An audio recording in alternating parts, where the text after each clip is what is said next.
Us Greeks have a short fuse, and my frustration was growing, as was the thickness of his French accent. He had been ignoring my obvious refusal.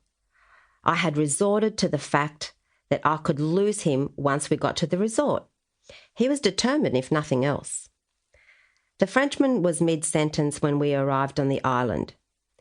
In my peripheral vision, I could see his mates and I could certainly hear them. Larrikins, I thought, yahooing and singing. The fact that they were singing the Fijian welcome song was lost on me at that point. The skipper helped me off the boat and someone else carried my suitcase onto the beach. A bellboy, maybe from the resort, a helping hand. I didn't really care at that moment. Then it hit me. I looked around at my surroundings and knew this was not where I was supposed to be. It looked like the wrong place.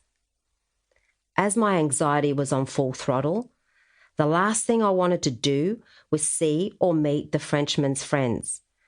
So in my stilettos, I walked in the opposite direction, my heels digging into the sand and crunching beneath my toes, my suitcase leaving an interesting trail in the sand behind it.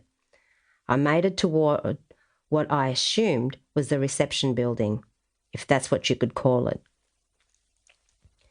Approaching the lobby, as I tried to shake the sand from my feet as delicately as possible, it became crystal clear it was not a 5-star resort, but in fact, a very, very small step up from backpackers. Well, that explained the dress code, and I certainly didn't fit in. I was greeted by the friendly staff and escorted to my accommodation, what they call a bureau. In speaking with one of the lovely staff members, I explained there must be some sort of mistake and that I had booked a 5-star resort. Surely I was in the wrong place. The lovely young lady explained that they were fully booked and this was my only choice. I had not booked a hut. How could this have happened? She showed me around my room, which did not have an ensuite bathroom, and summarily took me to the bathrooms, showing me the showers. Now, I have travelled all around the world, even stayed in plenty of hostels, but never in my life had I seen a shower with a bucket you need to fill yourself to wash. Outrageous! You were probably laughing at my predicament at this stage, and yes, in hindsight it was funny, but it certainly wasn't at the time. I was distraught. I didn't know what to do, as it was after business hours in Australia, at the peak of the holiday season.